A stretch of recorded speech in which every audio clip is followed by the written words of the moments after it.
When asked what are the largest, heaviest, and indeed the once most difficult stones to ever have been cut, transported to, and precisely placed within the great structures of the Giza Plateau, we would have previously stated that the granite ceiling blocks found within the King's Chamber in the Great Pyramid were the largest known, with some of these stones weighing as much as 100 tons.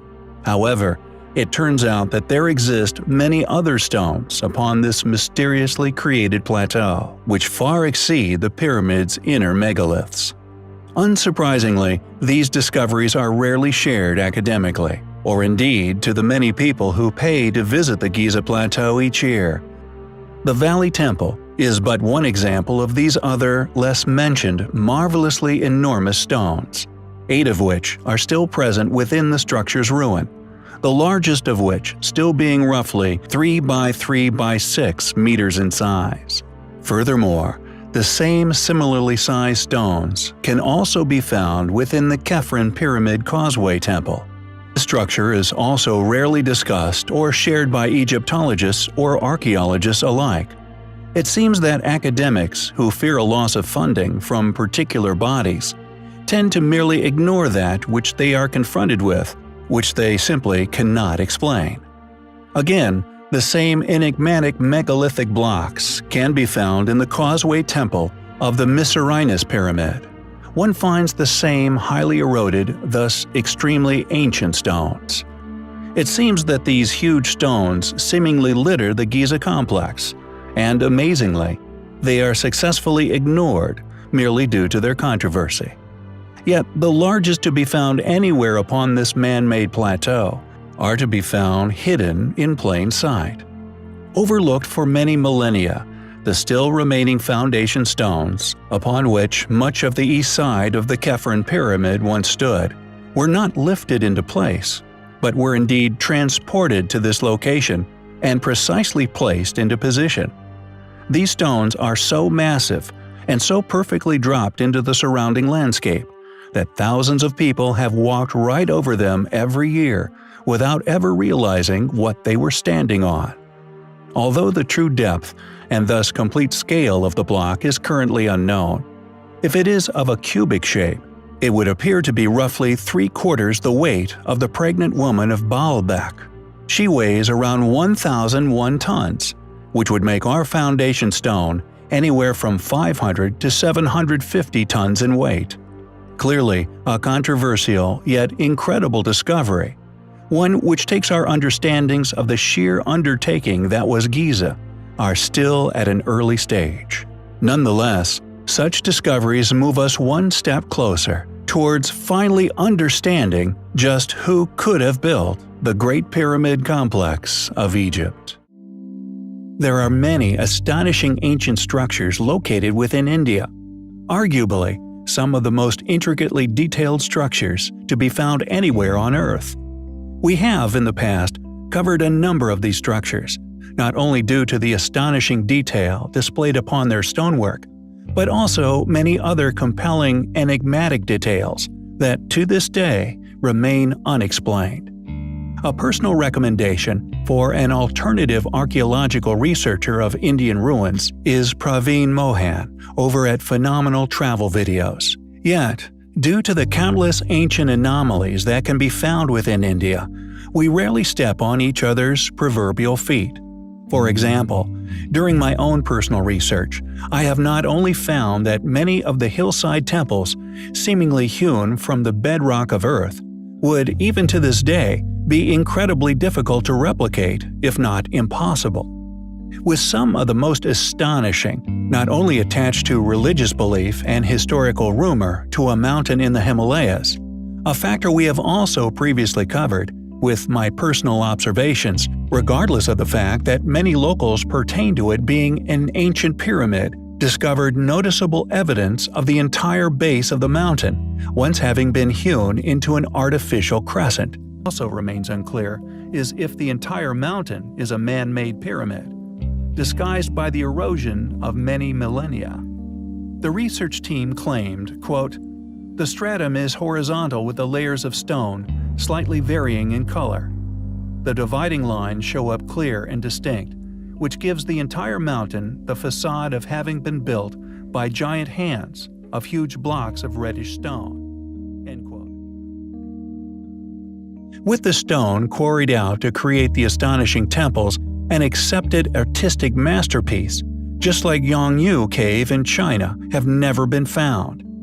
Additionally, during my own pursuit for clues as to how, and indeed who, could have created such temples, I have identified signature tool marks in several areas that match that of many other ancient ruins, indeed such as Yangshan Quarry, also in China, providing strong evidence that whoever was responsible for these ruins may have indeed been the same civilization, or, as our Atlantean videos have postulated, were commanded to be constructed by a dominant civilization, sharing such technologies with the native populations, employing them to create such wonders. Thus, this would also explain the matching signatures of advanced stone-cutting tool marks found on different continents. Like our research into the variation into ancient stone clamps, a method that was undeniably shared throughout the globe, yet the methods of creating such clamps and the resulting metallurgy varies from continent to continent.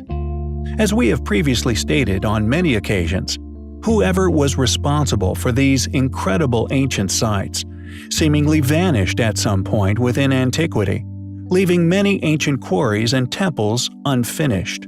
One of the temples that we use to link the tool marks with other sites around the world, Vetivan Koil, one of the precious, abandoned sites that, like so many other ancient advanced ruins that were being built around the world, vitally shows the rough stone-cutting signatures left by an advanced machinery that was once responsible for their initial cutting, this before the refinement of such structures' carvings.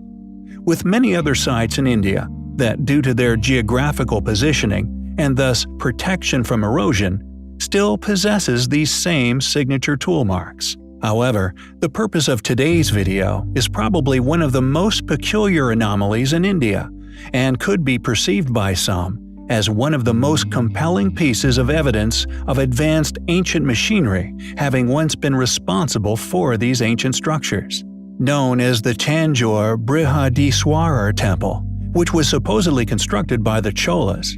However, the temple possesses a characteristic which was not only out of the capabilities of the Cholas dynasty, but to me, is compelling proof of a pre-Diluvian civilization having been responsible for its construction. As atop the temple, at a height of 216 feet above ground level, is a solid lump of granite carved with perfection, yet has been realized at an astonishing weight of 80 tons. To put that in perspective, according to academia, an ancient culture with no advanced technologies, especially lifting technologies, a dynasty well studied and explored by modern academia. The heartland of the Cholas was the fertile valley of the Kaveri River. Although their power was considerable and was probably complemented by such claimed of astonishing feats of architecture, regardless, the question remains: how did this civilization raise such an enormous stone? It seems to us that such claims were merely made to impress their enemies and allies, and the fact that academia is severely lacking any explanation as to how such a feat was accomplished strongly supports my suspicion that the temple is in fact an antediluvian ruin, and as such, highly compelling. The Neolithic era, a mysterious, largely unknown, yet often aggressively debated age, which, regardless of our planet's long history, is a group who could seemingly build stone trilithons weighing many hundreds, even in some places megaliths, thousands of tons in weight. Largely claimed as our ancestral beginnings, with the only ever modern civilization that being our own, a seemingly immovable, non-negotiable reality. Long attested and aggressively defended timeline, defended, funded, and supported by nearly every institutional and academic field of study the world over. The complexity, the precise alignments, the illogical efficiency, and the enormity of many stones, all often used in the creation of the dolmens, is all evidence of a far more capable group than currently claimed, specifically that of a site known as Gavernus, a site we have covered in the past, recognized as one of the largest Neolithic sites anywhere on Earth. Undeniable proof, we feel, among many others, which fit the same description: a group with far more advanced, oftentimes far more ingenious weightlifting abilities than will ever be given mainstream credit for. Accomplishing feats of ancient engineering, whoever accomplished by, no matter how primitive in appearance, were built from gigantic, often stones, roofs, and walls cut from notoriously hard stones, allowing them their incredible longevity. Surviving long-lived architecture is thus still on display in many places worldwide. Lintels still set aloft many gateways, each of giant proportions, yet the most incredible of these relics, we feel, is undoubtedly the largest of them all, the dolmen of Menga. Successfully stifled from more mainstream acclaim, this undoubtedly due to the dolmen's incredibly large roof, with a capstone estimated to weigh far over 1,000 tons. Regardless of this reality, they are still continued to be argued as the creation of the first real permanently documented settlement of man, from a previously long-lived, torturous lifestyle of the nomads. And although they were oftentimes depicted as cavemen, the reality is far from the bone-wielding ape-like depictions currently pushed by mainstream academically funded institutions. With academia kept busy continuing to argue in support of this mainstream opinion, argued as reality no matter how illogical, these supposed Stone Age people also displayed an astonishing insight into astronomical precisions, with alignments we are only beginning to decipher. Additionally, and in conclusion, any group or individual in a position of trust who continues to claim that these Neolithic groups were not global is in support of a fallacy, and an ignorant one at that, for overwhelming evidence suggests everywhere, flying in the face of this clear lie. The likeness of Neolithic sites, the sharing of patterning and artistic designs make the connections undeniable. Fortunately for truth seekers, it is immortal and will always be there to find. As such, it is only reality that will stand up to the tests of time, to resist against all scrutiny. For as one may already know, the facts don't lie, and the more we decipher regarding said sites, the more we learn about ourselves and each other. Who were the Neolithics? How did they accomplish such incredible feats of ancient engineering? We find their existence and past capabilities highly compelling. Neolithic Britain is perhaps one of the most historically profound collection of ruins to be found anywhere on Earth. Mysterious ancient ancestors who displayed such astonishing abilities of stone building, we still have no logical explanation as to their methods, using unimaginably large megalithic rocks. Often aligned with such perfection, we still struggle to understand where this knowledge came from. Barrows, mounds, earthworks, and other structures, built with such intent, we are only just beginning to unravel their true purpose.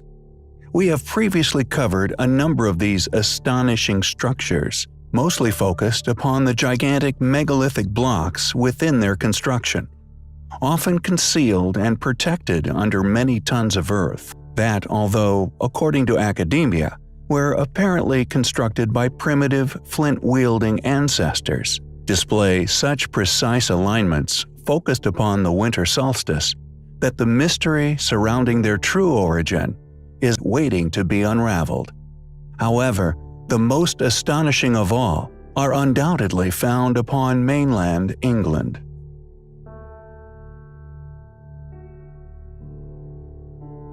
A place which possesses 4 Neolithic structures with such an astonishing characteristic, it simply defies modern understanding.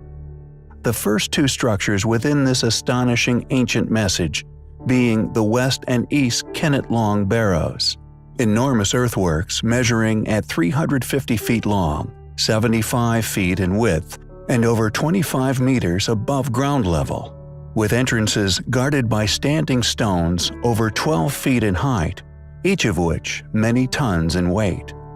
These stones somehow quarried and transported to the site, and precisely placed in their positions far back within antiquity. And although there are a number of other Neolithic structures within the area, these 4 specific structures have been revealed thanks solely to modern satellite technology to contain an ancient geospatial awareness that is simply astounding. It seems, instead of a Neolithic focus on solstice alignments, these 4 structures were instead devoted to the far more complex lunar orbit, showing a knowledge of the orbit of the Moon far too accurate to be logically explained. The arc distance between the center points of the long barrows, discovered to represent the value of days per lunar orbit, known as an astronomical constant. Both arcs present astronomical constants, days per lunar orbit and days per lunar anomalistic period. These ancient people somehow knew about these complex orbits, so intrinsically, the geospatial alignment between the 4 monuments have been mathematically calculated to be so precise they are exact down to the 3rd decimal. Questions obviously arise from such an awareness of such complex knowledge.